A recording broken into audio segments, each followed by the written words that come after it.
InsyaAllah sama-sama berkongsi surah Al-Kahfi bermula pada ayat 9 hingga ayat ke-16.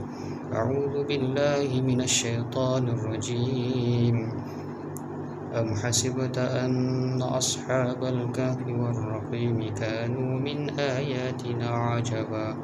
إذ أوى الفتية إلى الكهف فقالوا ربنا آتنا من لدنك رحمة وهيئ لنا من أمرنا رشدا فضربنا على آذانهم في الكهف سنين عددا ثم بعثناهم لنعلم أي الحزبين أحصى لما لبثوا أمدا نحن نقص عليك نبأهم بالحق إنهم فتية آمنوا بربهم وزدناهم هدى وربطنا على قلوبهم إذ قاموا فقالوا ربنا رب السماوات والأرض لن ندعو من دونه إلها لقد قلنا إذا شططا هؤلاء قوم اتخذوا من دونه آلهة لولا يأتون عليهم بسلطان بين فمن أظلم ممن افترى على الله كذبا وإذ اعتزلتموهم وما يعبدون إلا الله فأووا إلى الكهف ينشر لكم ربكم من رحمته ويهيئ لكم من أمركم مرفقا. InsyaAllah kita bersama kongsi dengan tafsir serta pengajaran daripada surah Al-Kahfi. Jadi insyaAllah sama-sama kita semak sama-sama, insyaAllah mudah-mudahan. A'udzubillahi minasyaitonirrajim. Pada yang ke-9 surah Al-Kahfi, am hasibta anna ashabal kahfi war raqimi kanu min ayatina ajaba. Seterusnya pada ayat ke-10, idza awal fityatu ilal kahfi faqalu rabbana atina min ladunka rahmah wa hayyi' lana min amrina rasyada. Maksud ayat yang ke-9 dan ke-10, kita pergi kepada ayat ke-9. Atau kamu mengira bahawa orang-orang yang mendiami gua dan yang mempunyai raqim itu mereka termasuk tanda-tanda kekuasaan kami yang menghairankan. Seterusnya pada ayat yang ke-10, ingat tak tatkala para pemuda itu mencari tempat berlindung ke dalam gua, lalu mereka berdoa, wahai Tuhan kami, berikanlah rahmat kepada kami dari sisimu dan sempurnakanlah bagi kami petunjuk yang lurus dalam urusan kami ini. Seterusnya kita pergi pada pengajaran yang pertama, insyaAllah dan mengiktibar sama-sama Ashabul Kahfi. Sering kita biasa dengar orang ustaz, para asatizah cerita menyampaikan berkaitan dengan Ashabul Kahfi. Apa definisi dia Ashabul Kahfi ni? Ialah penghuni gua yang terdiri dari beberapa orang pemuda yang beriman kepada Allah Subhanahu wa taala. Mereka melarikan diri ke dalam sebuah gua daripada dikejar oleh raja Dicyanus yang sangat zalim. Terdapat beberapa pendapat ahli tafsir tentang maksud Ar-Raqim, di antaranya anjing, batu bertulis atau kitab. Pendapat yang lebih kuat ialah ia bermaksud Al-Kitab. Jadi Ar-Raqim ni dengan maksud Al-Marqum, iaitu yang ditulis, sebagaimana penggunaan qatil dengan maksud Maktul. Penggunaan qatil, saya ulang sekali lagi, penggunaan qatil dengan maksud Maktul, yang dibunuh. Jarih dengan maksud Majruh, iaitu maksudnya terluka, yang terluka. Syahid dengan maksud masyhud, maksudnya yang disaksikan. Pengajaran yang kedua, pertanyaan Allah Subhanahu wa taala kepada Nabi Muhammad sallallahu alaihi wasallam, apakah kamu mengira peristiwa Ashabul Kahfi yang ditirukan selama 300 tahun lebih dan Ar-Raqim itu sesuatu yang menghairankan atau menakjubkan? Soalan mengandungi maksud penafian, bererti bukanlah demikian, sebab ada lagi kekuasaan Allah yang lebih besar, hebat dan menakjubkan. Contohnya seperti penciptaan langit dan bumi, bagaimana berlakunya siang dan malam, bagaimana Allah menciptakan gunung, ganang, pokok, laut-lautan dan alam semula jadilah. Contohnya seperti langit, bumi, bulan, bintang dan matahari. Maksudnya Allah ni berkuasa ke atas sekalian alam. Kita sebagai makhluk ni di sisinya adalah kerdil. Seterusnya pengajaran yang ketiga, Ashabul Kahfi berdoa sebelum memasuki gua tersebut agar mereka ini tadi dicuci rahmat dan urusan mereka berakhir dengan kebaikan. Macam dikongsi sebelum ni, kita ni bergantung kepada Allah Subhanahu wa taala. Tak kala mana ketika kita senang dan ketika kita susah, jadi minta pada Allah Subhanahu wa taala. Seterusnya maksud dicuci rahmat agar dilindungi dari kejaran. Siapa itu tadi? Raja Dikanos yang sangat zalim. Ini pemuda nanti nak selamatkan diri daripada raja tadi kan. Jadi dia kata apa? Istilah mujahadah, maksudnya dia bawa diri lah. Mujahadah. Mereka juga berdoa agar usaha mereka itu berakhir dengan keselamatan dan kebaikan. Doa ini sangat sesuai dengan doa Rasulullah sallallahu alaihi wasallam. Insya-Allah kita ikut sama-sama dah. Allahumma ahsin aqibatana fil umuri kulliha wa ajirna min khizyid dunya wa adzabil akhirah. Ya Allah, perbaikilah akhir kesudahan kami dalam segala urusan dan lindungilah kami dari kehinaan dunia dan azab di akhirat. Hadis riwayat Ahmad dan Ibnu Hibban, dan hadis ini adalah sahih. Dalam doa tersebut, Ashabul Kahfi mendahulukan ungkapan min ladunka, bermaksud dari sisimu, daripada ungkapan rahmatan. Rahmat maksudnya rahmat atau kasih sayang. Rahsianya setiap orang yang beriman lebih merasa tenang berada di sisi Allah. Mereka terjamin jika berada berdekatan dengan Allah. Bila hampir dengan Allah Subhanahu wa taala, pasti akan mendapat rahmatnya. Dan ini pula lah rahsia doa yang dipanjatkan oleh Asyah binti Mazahim. Siapa itu? Iaitu ialah isteri Fir'aun. Apa doa dia? Rabbi bni li indaka baitan fil jannah, yang bermaksud, ya Tuhanku, binakanlah untukku di sisimu sebuah maligai di dalam syurga. Surah At-Tahrim. Beliau mendahulukan indaka, yang bermaksud di sisimu, lalu disusuli baitan. Kataan asal dia bait ataupun baitun. Ini baitan, maksudnya sebuah rumah ataupun mahligai.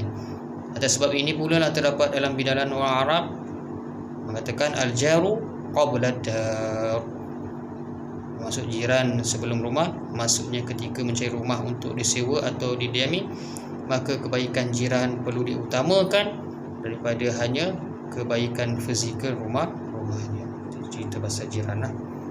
Maksudnya dalam adab atau akhlak ada mengatakan bab jiran, kena baik dengan jiran, kena baik dengan jiran. Apa contoh dia?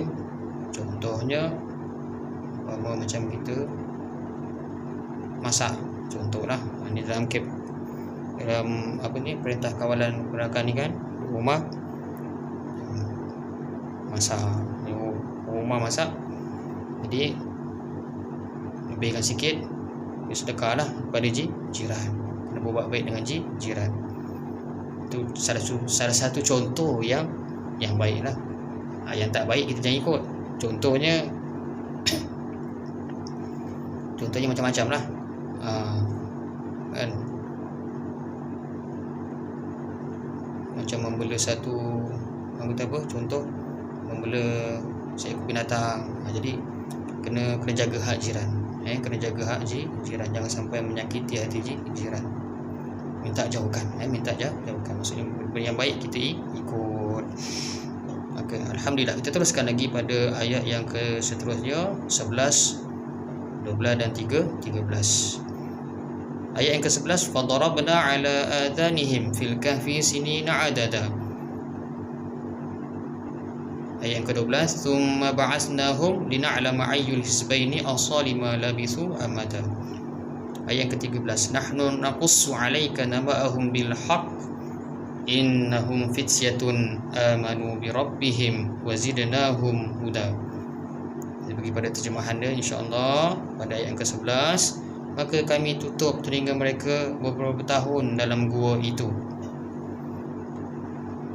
Pada ayat yang ke-12 terjemahannya, kemudian kami bangunkan mereka agar kami mengetahui manakah di antara kedua golongan itu yang lebih tepat dalam menghitung beberapa lama mereka tinggal di dalam gua itu.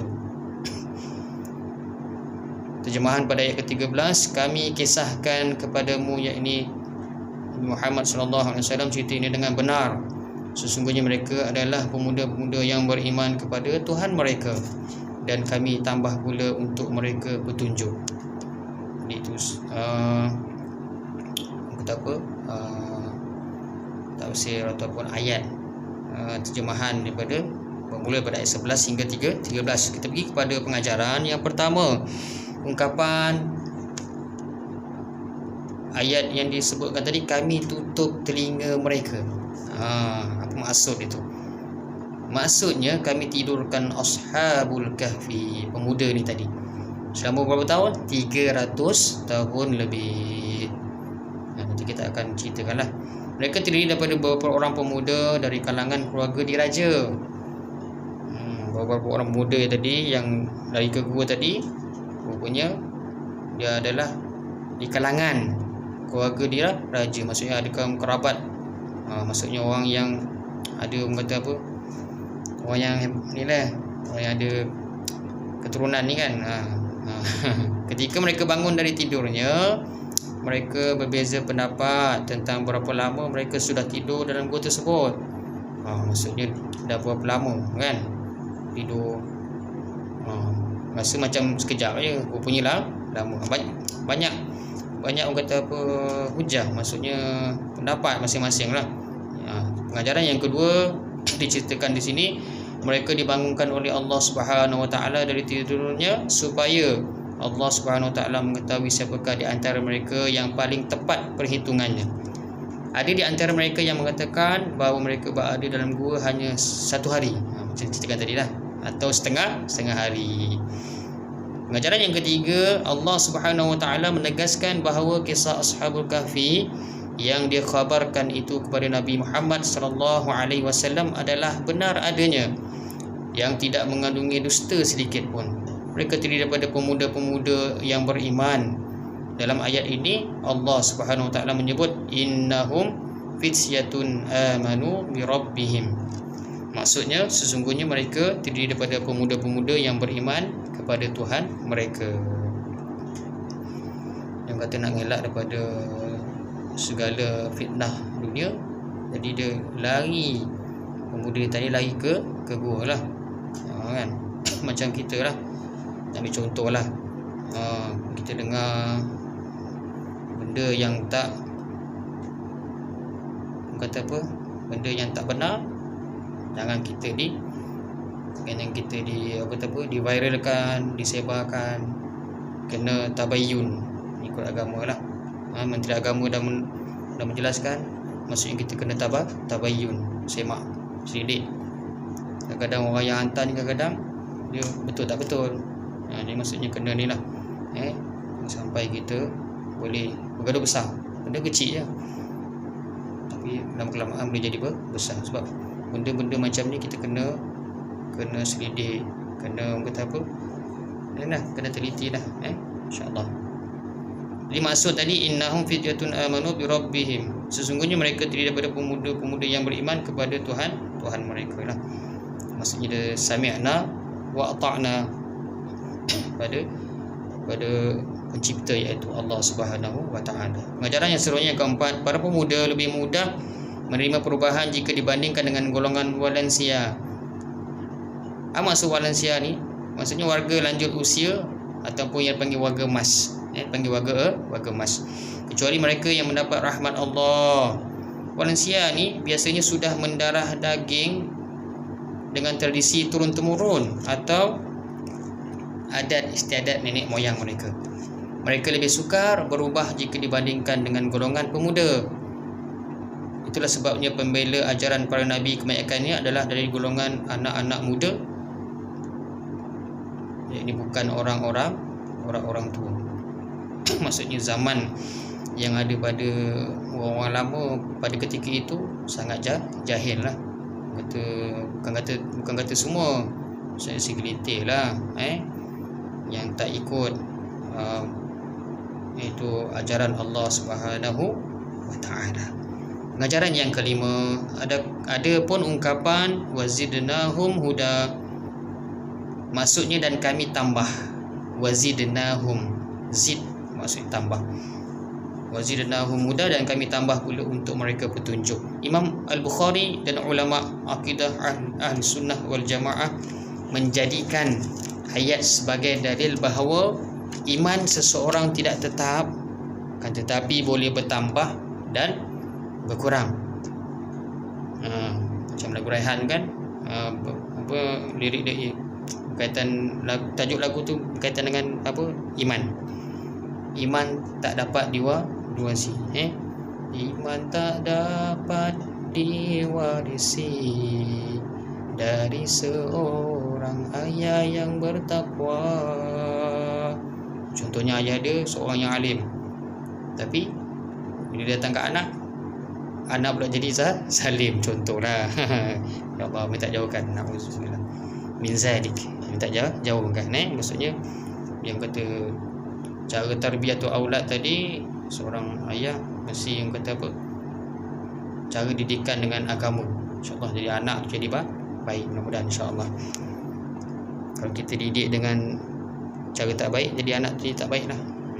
Itulah perbezaannya. Seterusnya, hakikat ini diperkuatkan lagi oleh ayat-ayat yang lain seperti firman Allah Subhanahu wa taala, a'udzubillahi minasyaitonirrajim, fa ammal ladzina amanu fazadathum imana wa hum yastabshirun. Adapun orang-orang yang beriman, maka surah ini menambah imannya dan mereka merasa gembira. Surah At-Taubah. Surah At-Taubah. Kadang-kadang apa tu kata apa? Ikut kita punya ni lah, amalan kita kan, kadang-kadang iman kena apa? Balance, kena balance. Kalau iman low, rendah, kita buat satu perkara berkaitan dengan ibadah pun jadi malas. Pokok pakar hati lah, pokok pakar hati. Kalau kita rajin berzikir, rajin mengaji Quran, dan insya-Allah benda-benda yang malas ni akan jadi hilang. Tapi kalau kita tak lawan, maka dia akan jadi lemah. Jadi longlai dan sebagainya. Buat benda satu benda tu berat je, nak tolong orang, contoh orang tu nak tolong macam berat nak tolong, tu ada masalah hati lah. Masalah hati. Seterusnya kita sambung lagi pada ayat yang seterusnya, 14, 15 dan 16. Kita pergi pada ayat 14, warabatna ala qulubihim idh qamu faqalu rabbuna rabbus samawati wal ardh lan nad'u min dunihi ilahan laqad qulna idzan syatata. Ayat yang ke-15, haulai qaumun ittakhadhu min dunihi alihatan laula ya'tuna 'alaihim bisultanin bayyin faman azlamu mimman iftara 'ala Allahi kadhiba. Seterusnya ayat ke-16, wa idh i'tazaltumuhum wa ma ya'buduna illa Allah fa'u ilal kafi yanshur lakum rabbukum min rahmatih wa yuhayyi' lakum min amrikum mirfaqa. InsyaAllah kita sama-sama mendengar terjemahan ayat yang ke-14. Dan kami meneguhkan hati mereka di waktu mereka berdiri.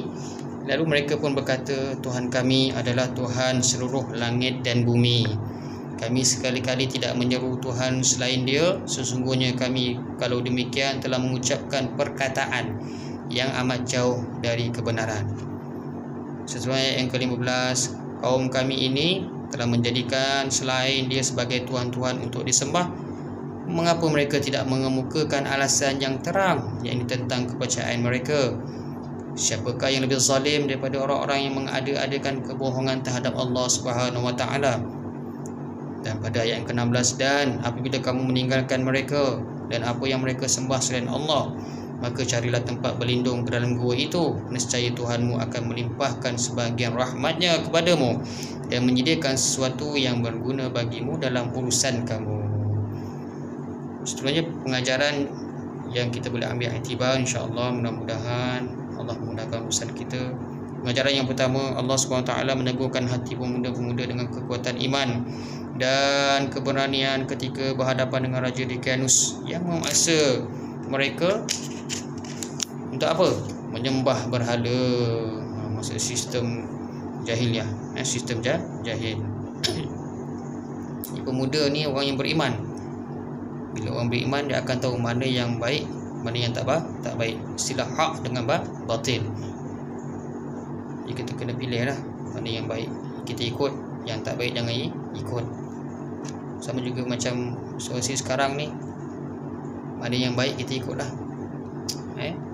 Pemimpin kata macam ni, kita ikut. Benda yang tak baik kita jangan ikut. Terutamanya media masa. Kita pilih, ataupun kita ada satu kata apa, kita kena teliti tengok berita ni betul tak betul, yang sekian ni betul tak betul. Maksudnya kena pilih benda yang baik. Dan satu lagi, ada kaitan juga dengan orang alim. Maksudnya kita kena hormat lah. Kita kena hormat. Walaupun kita ni tak seberapa alim, macam saya ni contoh. Maksudnya kita kena hormat lah. Kena hormat orang yang alim. Maksudnya yang mengetahui tentang agama. Kita kawan sama juga. Kawan orang yang baik, yang soleh. Jangan kita kawan orang yang suka menindas.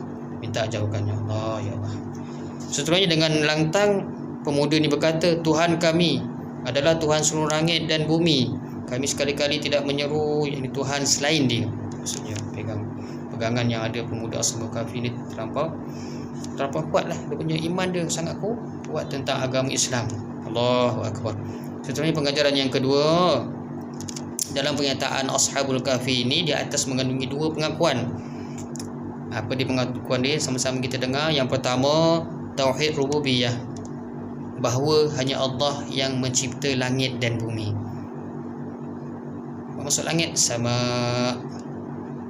bumi al-ard. Itu yang pertama. Yang keduanya tauhid uluhiyah, bahawa hanya Allah yang berhak diseru atau disembah. Jika mereka tidak menyeru hanya kepadanya, ini Allah, itu bermakna mereka berada di dalam penyelewengan yang sangat nyata dan amat jauh dari kebenaran. Pengajaran yang ketiga, Ashabul Kahfi menyatakan dengan tegas bahawa kaumnya, walaupun mereka terdiri dari golongan yang sudah lanjut usia dan banyak pengalaman, namun mereka menyekutukan Allah tanpa menggunakan akal fikiran. Maksudnya dia ikut perkara yang logik akal. Sedangkan orang yang beriman tadi, dia panduan dia Al-Quran dan As-Sunnah Nabi SAW. Jika tak ikut, kita jauh lah. Contoh macam kita nak tentang satu benda, contoh Arab. Maksudnya kita orang Islam tadi, kita kena ada sifat ketegasan. Ada sifat ketegasan. Alhamdulillah yang ditunjukkan sebelum ni. Alhamdulillah, maksudnya pemuda, orang kata orang Islam tadi, dia tegas supaya Jangan buat benda yang tak elok lah. Nak contoh waktu gerakan kawalan ni kan, ikut arahan. Ikut arahan. Mudah-mudahan mudah-mudahan benda-benda yang tak elok ni dijauhkan. Benda yang baik kita kena ikut, insya-Allah. Seterusnya, pemuda Ashabul Kahfi tadi menyatakan dengan tegas bahawa kaumnya walaupun mereka terdiri daripada golongan yang sudah lanjut usia dan banyak pengalaman, orang putih kata apa, experience, namun mereka menyekutukan Allah tanpa menggunakan akal fikiran.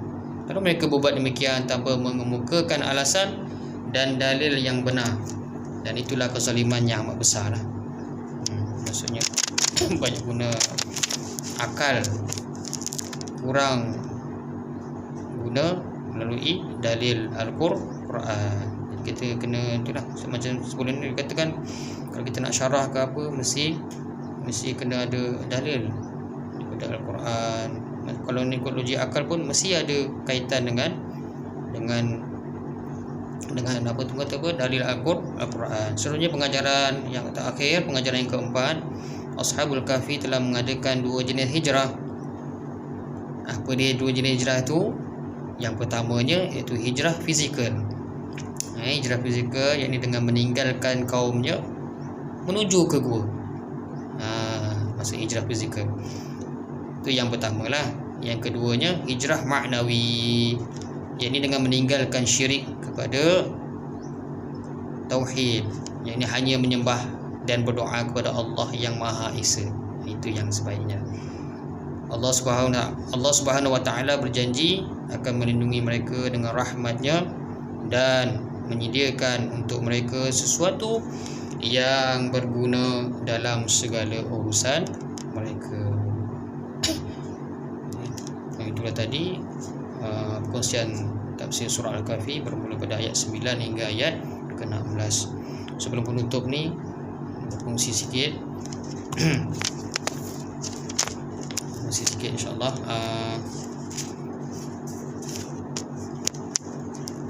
Sampaikan apa tu, ada sedikit selingan lah, cerita lah disampaikan oleh guru saya. Ceritanya berbunyi macam ni lah. Pada suatu hari tu ada hamba Allah ni, dia hobi dia suka merompak lah. Pada suatu hari tu, Allahumma salli ala Sayyidina Muhammad, dia merompak satu rumah ni lah.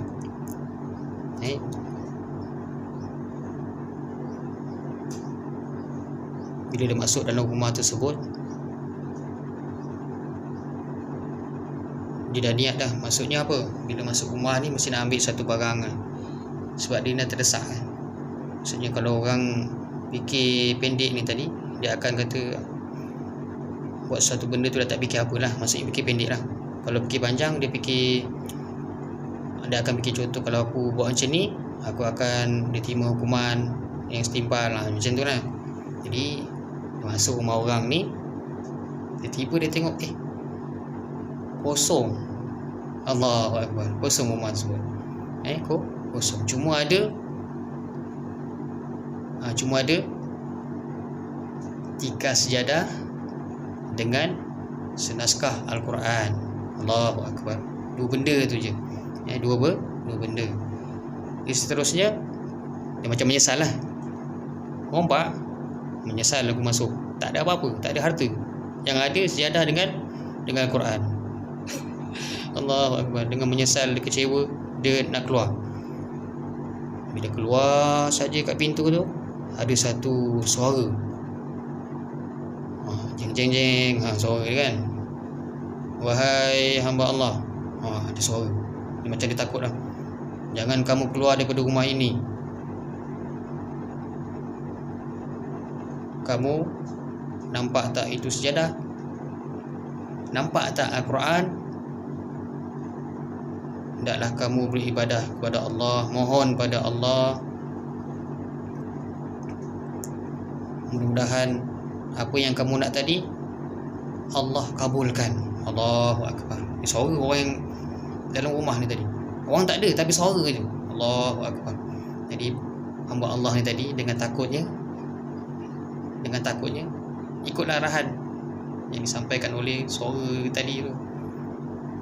Dia buat dah, dia solat, dia ambil wuduk sekali lah, maksudnya ambil wuduk, solat, dia mohon pada Allah, ya Allah, aku berdosa, ya Allah, banyak berdosa, ya Allah, aku nak rezeki aku ni dimurahkan, ya Allah, luaskan rezeki aku, ya Allah. Lepas tu sikit dia mengaji sikit lah. Selepas buat ibadah ni tadi, Allahumma salli ala Sayyidina Muhammad, tiba-tiba ada satu ketukan pintu. Macam tu lah, lebih kurang. Lebih kuat lah. Jadi hamba Allah ni tadi buka pintu, jeng, yang kata ada orang. Rupanya orang datang hantar apa?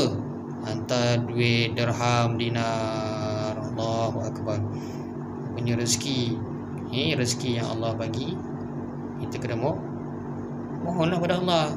Itu kesimpulannya. Kesimpulan ni maksudnya kita buat sesuatu tu, kita mohon pada Allah SWT, kita bergantung padanya, kita membanyakkan ibadah. Jangan kita buat benda-benda yang tak elok, macam tadi yang merompak kan. Siapa sangka rumah kosong ada ada 3 sejadah dengan Al-Quran, itu saja hartanya. Allahu Akbar. Jadi orang kata apa, buat sesuatu tu kena fikir, fikir sama ada baik ataupun tidak baik. Saya setakat saja. Jadi insya-Allah kita ada masa lagi, kita sambung lagi insya-Allah, mudah-mudahan dengan izin Allah Subhanahu Wa Taala. Dan kita akhiri dengan doa insya-Allah. A'udzubillahi samil alim minasyaitonir rajim. Bismillahirrahmanirrahim. Alhamdulillahirabbil alamin, wassalatu wassalamu ala asyrofil anbiya'i wal mursalin wa ala alihi washabbihi ajma'in. Allahumma zidna ilman nafi'a wa rizqan thayyiban wa amalan mutaqabbala. Allahumma barik lana fi syahri sya'ban wa ballighna ramadan. Allahumma afina min kulli bala'id dunya. Allahumma afina min kulli bala'id dunya. Allahumma afina min kulli bala'id dunya wa adzabil akhirah, syarri dunya wa syarril akhirah. Wallahu lana wa lakum ya karim bi rahmatika ya arhamar rahimin. Allahumma kshif 'anna al-bala' والوباء والغلاء ما لا يشبه أحد غيره. اللهم إنا نعوذ بك من البرص والجنون والجذام ومن سيء الأسقام. بسم الله الذي لا يضر مع اسمه شيء في الأرض ولا في السماء وهو السميع العليم. ربنا آتنا في الدنيا حسنة في الآخرة حسنة وقنا عذاب النار وقنا عذاب النار. وصلى الله على سيدنا محمد وعلى آله وصحبه وسلم. Alhamdulillah Rabbil Alamin. Assalamualaikum warahmatullahi wabarakatuh.